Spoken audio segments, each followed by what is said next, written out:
Hello, എന്തൊക്കെയുണ്ട് വിശേഷം? എല്ലാവർക്കും സുഖമാണെന്ന് വിചാരിക്കുന്നു. എനിക്കിവിടെ സുഖമാണ്. അപ്പോൾ ഇന്ന് ഞാൻ ചിക്കൻ ഫ്രൈ ഉണ്ടാക്കാമെന്ന് വിചാരിച്ചു. അപ്പോൾ അതിലേക്ക് കുറച്ച് ചെറിയുള്ളിയും പിന്നെ കുറച്ച് വെളുത്തുള്ളി തൊലിയോടെ തന്നെ, കുറച്ച് ഇഞ്ചി, മല്ലിച്ചപ്പ്, ഒരു സ്പൂൺ ജീരകം, റെഡ് ചില്ലി, പിന്നെ കുറച്ച് ഉപ്പ് ഇട്ടിട്ട് കുറച്ച് കറിവേപ്പില ഇട്ടിട്ട് ഞാൻ അരച്ചെടുക്കുന്നുണ്ട്. കറിവേപ്പില കഴിഞ്ഞു പോയിരുന്നു കേട്ടോ. അപ്പോൾ ഞാൻ നമ്മുടെ ചെടിയിൽ നിന്ന് തന്നെ എടുത്ത് പൂട്ടിച്ചു. എന്നിട്ട് അതൊക്കെ നന്നായിട്ട് ചതച്ചിട്ട് ചിക്കനിൽ മിക്സ് ചെയ്തതിന് ശേഷം ഒരു 15 മിനിറ്റ് റെസ്റ്റ് ചെയ്യാൻ വേണ്ടി വെക്കണം. അപ്പം ഞാൻ ഇന്നൊരു ഫുൾ വ്ളോഗ് എടുക്കാമെന്ന് വിചാരിച്ചു. ഇന്ന് ഉച്ചയ്ക്ക് ഞാൻ ചിക്കൻ ഫ്രൈയും പിന്നെ ബിരിയാണി റൈസ് ഉണ്ടായിരുന്നു ഇന്നലത്തെ. അപ്പോൾ ഇന്ന് ഉച്ചയ്ക്ക് ലഞ്ചായിട്ട് അത് കഴിക്കാമെന്ന് വിചാരിച്ചു. രാവിലെ നോർമലായിട്ട് വലിയ ടൈമൊന്നും എനിക്ക് കിട്ടിയില്ല. അതുകൊണ്ട് ഞാൻ സത്യം പറഞ്ഞാൽ ബ്രേക്ക്ഫാസ്റ്റ് സ്കിപ്പ് ചെയ്തു. അപ്പോൾ ഇന്ന് ഉച്ചയ്ക്ക് കുറച്ച് ഹെവി ആയിട്ട് തന്നെ കഴിക്കാമെന്ന് വിചാരിച്ചു. അപ്പോൾ ഇന്നലത്തെ ബിരിയാണി റൈസും ചിക്കൻ ഫ്രൈയും ആണ്.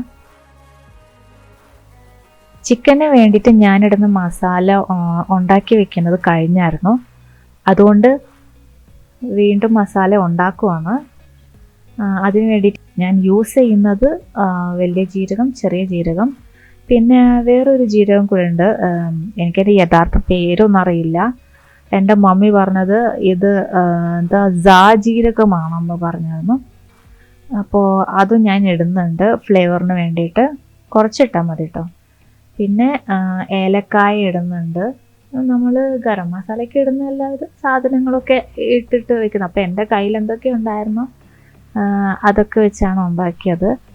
പിന്നെ കുറച്ച് ഗ്രാമ്പൂ, പട്ട, പിന്നെ മല്ലി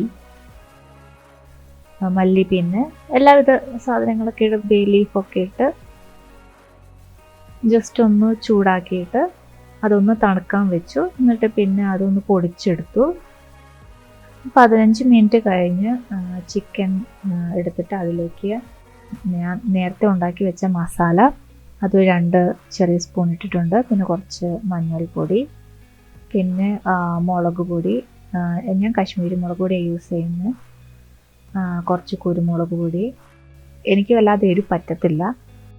കാശ്മീരി ചില്ലി പൗഡറിന് ഒട്ടും എരിവില്ല കേട്ടോ. അതുകൊണ്ട് ഞാൻ ആവശ്യത്തിന് മുളക് പൊടി ഇട്ടിട്ടുണ്ട്. അപ്പോൾ കുറച്ച് എരിവിന് വേണ്ടിയിട്ടാണ് കുരുമുളക് പൊടി ഇട്ടത്. പിന്നെ കുറച്ച് കോൺഫ്ലവർ ഇടുന്നുണ്ട്. അപ്പോൾ നല്ല കോട്ടിങ് കിട്ടും, നല്ല ടേസ്റ്റുമാണ്. ചിലപ്പോൾ ഞാൻ അരിപ്പൊടി യൂസ് ചെയ്യാറുണ്ട് കേട്ടോ. അത് വേറൊരു ടേസ്റ്റ് ആയിരിക്കും. പിന്നെ ഒരു ചെറിയൊരു കോഴിമുട്ട യൂസ് ചെയ്യുന്നുണ്ട്. പിന്നെ ആവശ്യത്തിന് കുറച്ച് ഉപ്പും പിന്നെ ചെറുനാരങ്ങ, ഒരു ഹാഫ് ചെറുനാരങ്ങ.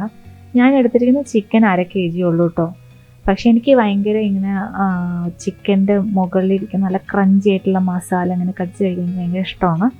അപ്പോൾ ഞാൻ കുറച്ച് കൂടുതൽ മസാല ഇട്ടിട്ടുണ്ട്. നിങ്ങൾ അതിലുണ്ടാക്കുവാണെങ്കിൽ ഇത് അത്രയ്ക്കൊന്നും മസാല ഇടണ്ട, കുറച്ചൊക്കെ കുറയ്ക്കാം കേട്ടോ.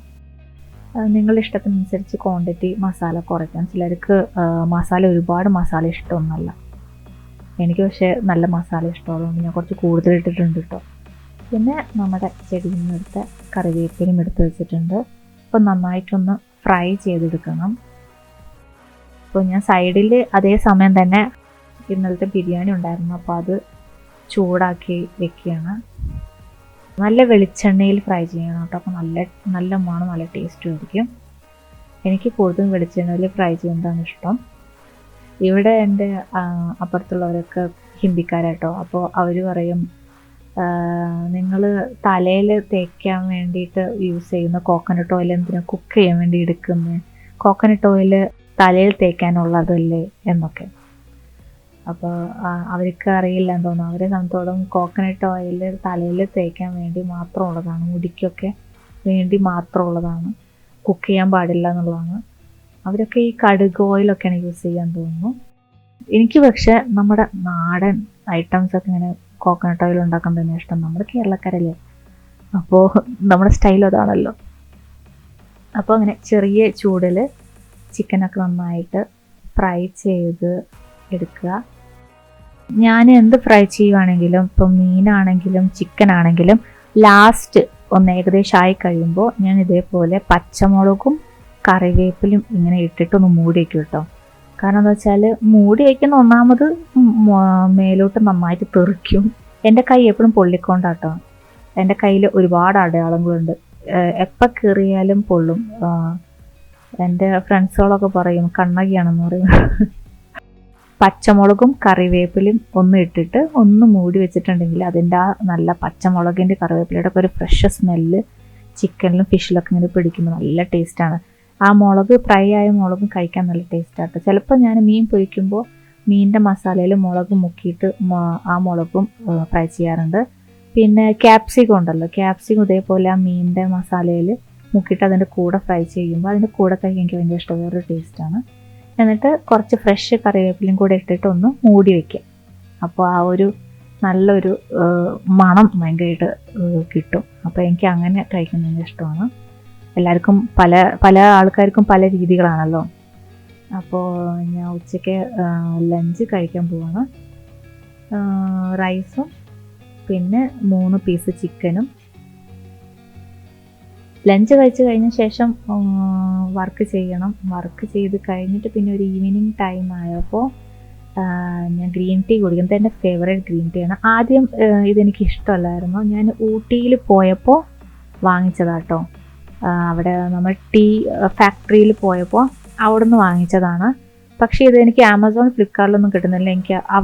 ഞാൻ നോക്കിയപ്പോൾ അവരുടെ വെബ്സൈറ്റിൽ തന്നെ കയറിയിട്ട് വാങ്ങണം. പക്ഷെ എനിക്കെന്തോ ഇവിടേക്ക് ഡെലിവറി ഉണ്ടാവുമോ എന്നൊരു ഡൗട്ട്. ലാസ്റ്റ് എൻ്റെ ഗ്രീൻ ടീ ആണ് കഴിഞ്ഞു, ഈ ഒരു ബാഗോടെ കഴിഞ്ഞു. അപ്പോൾ ആ ലാസ്റ്റ് ഗ്രീൻ ടീയും കൂടെ ഒന്ന് എൻജോയ് ചെയ്തിട്ട് ഞാൻ ഗാർഡനിലൊക്കെ ഒന്ന് കുറച്ച് നേരം ടൈം സ്പെൻഡ് ചെയ്ത് കുറച്ച് ചെടികൾക്കൊക്കെ വെള്ളം ഒഴിച്ചു. പിന്നെ ഈവനിങ് ഒരു 7-7:30 ആയപ്പോൾ ജിമ്മിൽ പോയായിരുന്നു. താഴെ തന്നെ ജിമ്മുണ്ട് കേട്ടോ. അപ്പോൾ ജിമ്മിലൊക്കെ ഒന്ന് പോയി ജസ്റ്റ് ഒന്ന് അങ്ങോട്ടും ഇങ്ങോട്ടും ഇടയ്ക്ക് പുറത്തൊക്കെ നടക്കും. അല്ലെങ്കിൽ ഒരുപാട് ആൾക്കാരും കുട്ടികളൊക്കെ കളിക്കുന്നുണ്ടെങ്കിൽ പിന്നെ ജിമ്മിൽ തന്നെ കയറാറുള്ളൂ. ജിമ്മ് വർക്കൗട്ടൊക്കെ കഴിഞ്ഞ് ജിമ്മിൽ നിന്ന് പുറത്തിറങ്ങി ഇത് കാർ പാർക്കിംഗ് ഏരിയ ആണ്. എനിക്ക് ചെറിയ കോഫി പൗച്ച് വാങ്ങണം. അപ്പോൾ ഇവിടെ കണ്ടോ ഫുള്ള് ലൈറ്റൊക്കെ അലങ്കരിച്ച് വെച്ചേക്കുവാണ്. കാരണം ഗണേശ് ചതുർത്ഥിയാണല്ലോ. അപ്പോൾ നമ്മുടെ ബിൽഡിങ്ങിനകത്തും ഇങ്ങനെ പരിപാടികളൊക്കെ വെക്കുന്നുണ്ട്. പുറത്ത് പോയിട്ട് അവിടെ ഒരു ചെറിയൊരു കടയുണ്ട്. ഒരു 3-4 കടയേ ഉള്ളൂ ഈ ഏരിയയിൽ. അപ്പോൾ ആ കടയിൽ പോയിട്ട് സാധനങ്ങളൊക്കെ വാങ്ങി. അപ്പോൾ ഒരു ഡോവിൻ്റെ ചെറിയൊരു സോപ്പും പിന്നെ കോഫി പൗച്ചും വാങ്ങി. അപ്പോൾ നമ്മൾ ലിഫ്റ്റ് കയറുന്നില്ല. ഇവിടെ ഈ കാണുന്ന നല്ല ഇരിക്കാൻ പറ്റിയ നല്ലൊരു സ്ഥലമാണ്. നല്ലൊരു ഇത് നമ്മുടെ ഫ്ലാറ്റിൻ്റെ ബാക്ക് സൈഡാണ്. പിന്നെ താഴേക്ക് കാണാൻ നല്ല ഭംഗി കേട്ടോ. അവർക്ക് കുറച്ച് ഗാർഡൻ ഏരിയ ഉണ്ട്. പക്ഷെ അത് ശരിക്കും പറഞ്ഞാൽ ഗ്രൗണ്ട് ഫ്ലോർ അല്ല കേട്ടോ, അത് ഫസ്റ്റ് ഫ്ലോറാണ്. ഫസ്റ്റ് ഫ്ലോറിലാണ് അത്രയും ചെടികളും മരങ്ങളൊക്കെ വെച്ചിരിക്കുന്നത്. പിന്നെ നമ്മുടെ റൂമിലേക്ക് കടന്നു. ഫുള്ള് ലാപ്ടോപ്പ് ഫുള്ള് ഒക്കെ ഒന്ന് ഓണാക്കി വെച്ചിട്ട് വർക്കിൻ്റെ ഇടയിലാണ് അങ്ങോട്ടും ഇങ്ങോട്ടും എല്ലാ കാര്യങ്ങളും ചെയ്യുന്നത്. അപ്പോൾ തിരിച്ച് വന്ന് ഇന്നത്തെ ഡിന്നർ എന്തുവാന്ന് വെച്ചാൽ നല്ല മീൻ ഫ്രൈ ഉണ്ട്. ഞാൻ ഓൾറെഡി മാരിനേറ്റ് ചെയ്തിട്ട് ഫ്രിഡ്ജിൽ വെച്ചായിരുന്നു. അപ്പോൾ അത് പുറത്തേക്ക് എടുത്ത് വെച്ചാണ് ഐസ് പോകാൻ വേണ്ടി. പിന്നെ നല്ല മീൻ കറി വെച്ചായിരുന്നു, ടൂണയാണ്. പിന്നെ ഒരു 2 ആലു പൊറോട്ട ഉണ്ടാക്കി വെച്ചായിരുന്നു. പിറ്റേന്ന് രാത്രിയിലെ പരിപാടിയാണ് ഇതെല്ലാം. അവിടെ കൊണ്ടൊരു കുട്ടിയാ മറ്റേ ഡാൻസ് സ്റ്റെപ്പൊക്കെ പ്രാക്ടീസ് ചെയ്യുന്നു. നല്ല രസമുണ്ടായിരുന്നു. ലെഫ്റ്റ് സൈഡിൽ 2 സ്റ്റോളും പിന്നെ റൈറ്റ് സൈഡിൽ ഫുൾ ഫുഡ് സ്റ്റോളും ആയിരുന്നു. ഇതിനകത്തുള്ള ആൾക്കാർ തന്നെ കുക്ക് ചെയ്തിട്ടും പിന്നെ വിൽക്കാനൊക്കെ വെച്ചിരിക്കുന്ന സാധനങ്ങളാണ്. പിന്നെ എനിക്കൊരു പ്രസാദമൊക്കെ കിട്ടി. പ്രസാദം എന്ന് പറയുന്നത് ഖീർ എന്നൊക്കെ പറഞ്ഞിട്ടുള്ള ഐറ്റംസാണ്. ഇത് ഉള്ളിലാണ് ഗണേശനെ വെച്ചിരിക്കുന്നത്. ഇവിടെ പിന്നെ നല്ലതായിട്ട് ഇങ്ങനെ ലൈറ്റൊക്കെ അലങ്കരിച്ച് വെച്ചിട്ടുണ്ട്. പിന്നെ സ്റ്റേജൊക്കെ കേട്ടിട്ട് നല്ല പ്രോഗ്രാമൊക്കെ വെക്കുന്നുണ്ട് കേട്ടോ. അപ്പോൾ ഇവിടെ എല്ലാവർക്കും ഇങ്ങനെ ഫുഡ് കൊടുക്കുന്നുണ്ട്. ഇത് ഫ്രീ ആണ്. ബാക്കി ലെഫ്റ്റും റൈറ്റും സൈഡിലുള്ള സംഭവങ്ങളൊക്കെ ഫ്രീ അല്ല കേട്ടോ, നമുക്ക് വാങ്ങിക്കാനുള്ളൂ. അപ്പം ഞാൻ ഇവിടെ കുറച്ച് പെയിൻറ്റിങ്ങിൻ്റെ സംഭവം കണ്ടു. അപ്പം ഞാൻ വിചാരിച്ചു നമുക്ക് വാങ്ങാം. കാരണം എന്താ വെച്ചാൽ അവിടെ ഒരു കഥകളിയുടെ ഒരു പെയിൻറ്റിങ് കണ്ടു കേട്ടോ. പക്ഷെ ഞാൻ വില ചോദിച്ചപ്പോൾ 3000 രൂപയാണ് പറഞ്ഞത്. ഞാൻ വിചാരിച്ചു അയ്യോ നമ്മളൊക്കെ ആർട്ടിസ്റ്റാണ്, നമ്മളോടൊക്കെ 3000 രൂപ പറഞ്ഞാൽ നമ്മൾ വാങ്ങിക്കുകയോ ഇല്ല. പിന്നെ സ്റ്റേജിൽ കുഞ്ഞു കുട്ടികളുടെ പല കലാപരിപാടികളുണ്ടായിരുന്നു. അപ്പുറത്തൊക്കെ ഫുഡ് സ്റ്റോൾ, ചാട്ട് ഐറ്റംസ് ഉണ്ടല്ലോ, പാനിപ്പൂരി അതൊക്കെ. പിന്നെ കുട്ടികൾക്ക് വേണ്ട കുഞ്ഞു കുഞ്ഞു സാധനങ്ങളൊക്കെ വെക്കുന്ന ചെറിയൊരു സ്റ്റോളും. അപ്പോൾ ഇത്രയേ ഉള്ളൂ ഇന്നത്തെ വീഡിയോ. Thank you.